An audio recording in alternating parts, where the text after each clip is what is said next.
Breaking news చూస్తున్నాము. పాకిస్తాన్ పరిస్థితి రోజు రోజుకి దయనీయంగా మారుతుంది. అయితే పాకిస్తాన్ కి కంటి మీద కునుకు లేకుండా చేస్తుంది బిఎల్ఏ. అటు పాకిస్తాన్ ఆర్మీ ఇటు బిఎల్ఏ మధ్య ఘర్షణ వాతావరణం చోటు చేసుకుందనే చెప్పాలి.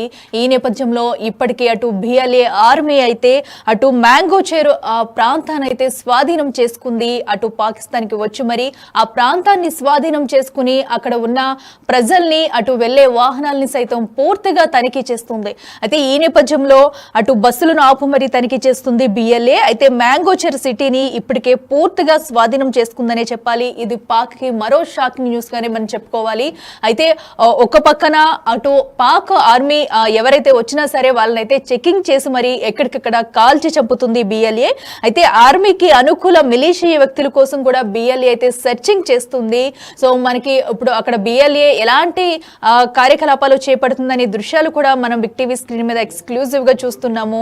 అటు పాక్ ఆర్మీకి సంబంధించి కొంతమందిని కూడా ఎక్కడికక్కడ కాల్చి వేస్తుంది. దానికి సంబంధించిన విజువల్స్ మనం చూస్తున్నాము. అయితే ఆ ప్రాంతంలో ఉన్న బస్సులను ఆపి మరి ప్రతి ఒక్కరిని క్షుణ్ణంగా అటు పరిశీలిస్తుంది, తనిఖీ చేస్తుంది బిఎల్ఏ. అయితే తమ ప్రాంతంలోకి వచ్చిన పాక్ ఆర్మీ వాహనంపై కాల్పులు జరిపారు అటు బిఎల్ఏ బలగాలు. అయితే దీనిలో కూడా కొంతమంది అక్కడికక్కడే చనిపోయిన ఘటన మనం చూస్తున్నాము. అటు స్క్రీన్ మీద మనం ఒకసారి విజువల్స్ లో చూసినట్టయితే కూడా అటు వచ్చిన వారిని వెంటనే ఇమీడియట్లీ కాల్పులకి తెగబడుతుందనే చెప్పాలి.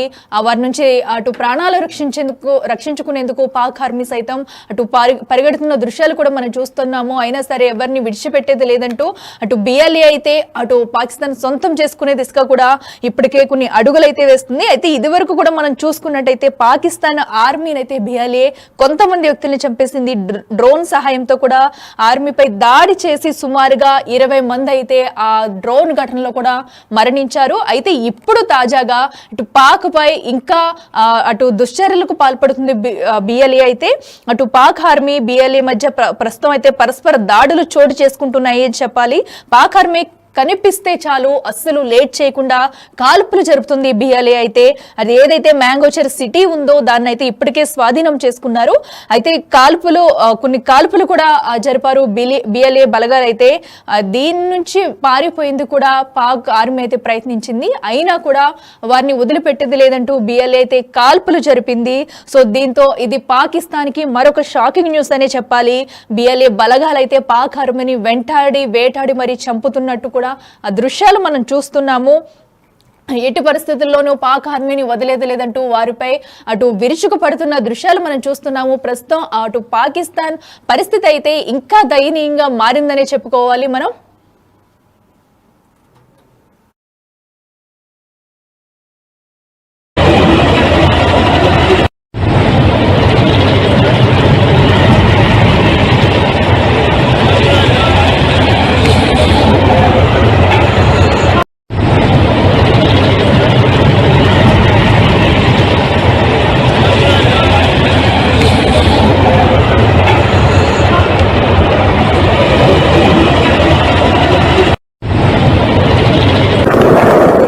हमारा गाड़ी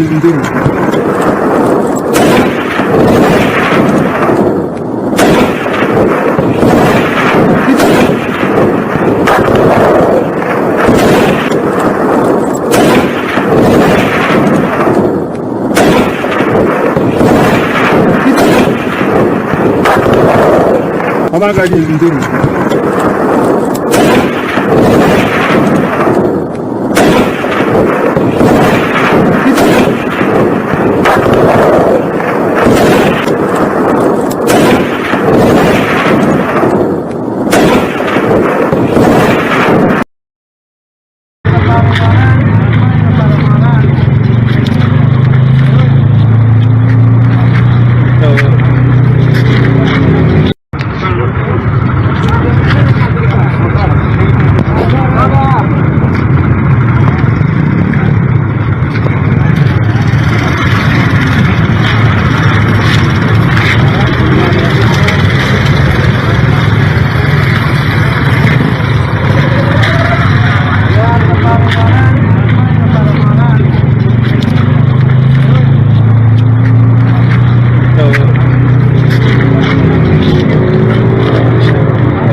ఎస్, చూస్తున్నాం కదా ప్రస్తుతం అయితే పాక్ పరిస్థితి ఎంత దయనీయంగా మారిందనేది కూడా అక్కడ వారి ప్రాంతంలో బస్సులను కూడా ఆపి ప్రతి ఒక్కరిని క్షుణ్ణంగా పరిశీలిస్తుంది బిఎల్ఏ అయితే పూర్తిగా అటు పాక్ ఆర్మీని తమ ఆధీనంలోకి తెచ్చుకునేందుకు బిఎల్ఏ అయితే ముమ్మర ప్రయత్నాలు చేస్తుంది. మరో పక్కన అయితే పాక్ ఆర్మీపై కాల్పులు జరుపుతుంది. ఎవరు ఎక్కడ కనిపించినా సరే వారిపై కాల్పులు అయితే జరుపుతుంది. అయితే ఒక పక్క బిఎల్ఏ తమపై దాడి చేస్తుంటే మరో పక్కనైతే బార్డర్ లో భారత బలగాలైతే మోహరించి ఉన్నాయి.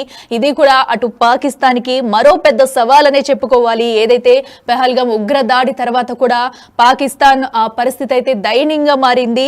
ఇప్పటికే బార్డర్ లో భారత బలగాలు అయితే మోహరించాయి. యుద్ధానికి సిద్ధమంటూ కూడా భారత త్రివిధ దళాలు అయితే అటు సరిహద్దు ప్రాంతాల్లో తిష్ట వేసి కూర్చున్నాయి. ఇక సైనిక వాయు జల అంతర్గములతో కూడా డ్రిల్స్ అయితే నిర్వహించాయి. ఈ డ్రిల్స్ అయితే ఇప్పటికే అటు నేవీకి సంబంధించి కానీ అటు అరేబియా సముద్రంలో కూడా దానికి సంబంధించిన డ్రిల్స్ కూడా కంప్లీట్ చేశాయి. అయితే ఏ పరిస్థితుల్లో ఎలాంటి సిచ్యువేషన్ వచ్చినా కూడా ఎదుర్కొనేందుకు ఇటువైపు నుంచి భారత బలగాలు సిద్ధంగా ఉన్నాయని చెప్పాలి. మరో పక్కన ఏ సమయంలో యుద్ధం వచ్చినా ఎదుర్కొనేందుకు సిద్ధంగా ఉన్నామంటూ ఇటు త్రివిధ దళాలు అయితే రెడీ అయ్యాయి. అయితే భారత్ను ఎదుర్కోవాలా లేక బిఎల్ఏను నియంత్రించాలా అని డైలమాలో ఉంది ప్రస్తుతం పాకిస్తాన్ పరిస్థితి దిక్కుతోచని స్థితిలో ఉందనే చెప్పాలి. మరో పక్కన ఉగ్రదాడి నేపథ్యంలో ఎటువైపు నుంచి కూడా తమకు మద్దతు రాని సిచ్యువేషన్ కూడా ఒకవైపు చూస్తుంది. మరో పక్కన బిఎల్ఏ నుంచి కూడా కొన్ని ఇటు పరిస్థితులను అయితే ఎదుర్కొంటుంది. అటు ఇప్పటికే మ్యాంగోచర్ సిటీని అయితే అటు బిఎల్ఏ తమ ఆధీనంలోకి తీసుకుంది. అక్కడ ఎవరు వెళ్ళినా సరే ప్రతి ఒక్కరిని బస్సులు ఆపి మరి ప్రతి ఒక్కరిని పరీక్షిస్తుంది. అటు ప్రతి ఒక్కరిని కూడా క్షుణ్ణంగా పరీక్షిస్తుంది బల్జిస్తాన్ లిబరేషన్ ఆర్మీ అయితే. సో ఇప్పుడు పాకిస్తాన్ పరిస్థితి ఏంటి, వీరందరినీ ఎలా ఎదుర్కొంటుందో, ఒక పక్కన బిఎల్ఏని ఎదుర్కోవాలా మరో పక్కన భారత్ ను ఎదుర్కోవాలా అనే డైలమాలో కూడా ఉంది. అతిపెద్ద సవాల్ అయితే భారత్ అనే చెప్పుకోవాలి. అటు సరిహద్దు ప్రాంతంలో భద్రతా బలగాలు అయితే విస్తరించి ఉన్నాయి. అయితే ఈ నేపథ్యంలో మరో పక్కన పాక్ కొన్ని కవ్వింపు చర్యలకు పాల్పడినా కూడా నేరుగా వచ్చే ఎదుర్కొనే సత్తా అయితే పాక్కి లేదు. అయితే ఒక్క పక్కన అటు బిఎల్ఏ మరో పక్కన భారత్ ఏటిని ఎదుర్కోవాలి, ముందుకు ఎలా వెళ్ళాలి అనే ఆలోచనలో కూడా ప్రస్తుతం అయితే పాకిస్తాన్ ఉంది. మరో పక్కన ఏ పక్క నుంచి కూడా పాకిస్తాన్ కి అయితే సపోర్ట్ లేదు. ఏదైతే ఉగ్ర దాడికి పాల్పడిందో పాకిస్తాన్ అప్పటి నుంచి కూడా అటు ప్రతి ఒక్కరూ ఇటు భారత్ లో అయితే చనిపోయిన ఉగ్రదాడులు అయితే ఎవరైతే చనిపోయారో వాళ్ళందరికీ కూడా మద్దతు పలుకుతున్నారు. సో ఇలాంటి ఘటనకు పాల్పడడంతో అటు పాకిస్తాన్ అందరి నుంచి కూడా పూర్తిగా మద్దతు కోల్పోయిందనే చెప్పాలి. ప్రస్తుతం పాకిస్తాన్ పరిస్థితి ఇంకా దయనీయంగా మారుతుందని చెప్పుకోవాలి. అయితే ఇప్పటికే అటు ఇండియన్ ఆర్మీ బలగాలు కూడా పూర్తిగా సరిహద్దు ప్రాంతాల్లో మోహరించి ఉన్నాయి. దాడి చేయడానికి కూడా సిద్ధంగా ఉన్నాయి. మరి పాక్ వీటిని ఎలా ఎదుర్కోబోతుంది? అటు బిఎల్ఏకే కనీసం బిఎల్ఏ నుంచే తమను రక్షించుకోలేని స్థితిలో పాకిస్తాన్ ఉందని చెప్పాలి. మరి అలాంటిది భారత్ని ఎలా ఎదుర్కొంటుంది అనేది కూడా డైలమాలో పాకిస్తాన్ అయితే ఉంది. ప్రస్తుతం అయితే అటు బిఎల్ఏ అయితే దాడులు కొనసాగిస్తూనే ఉంది. ఒక పక్కన ఆర్మీ ఎవరు కనిపించినా కూడా వారిని అయితే ఎక్కడికక్కడ కాల్చివేస్తూ చంపుతూ వస్తుంది. మరి ఈ పరిస్థితుల్లో పాకిస్తాన్ పరిస్థితి ఏంటి, ఎలాంటి చర్యలు తీసుకోబోతుంది అనేది కూడా వేచి చూడాలి.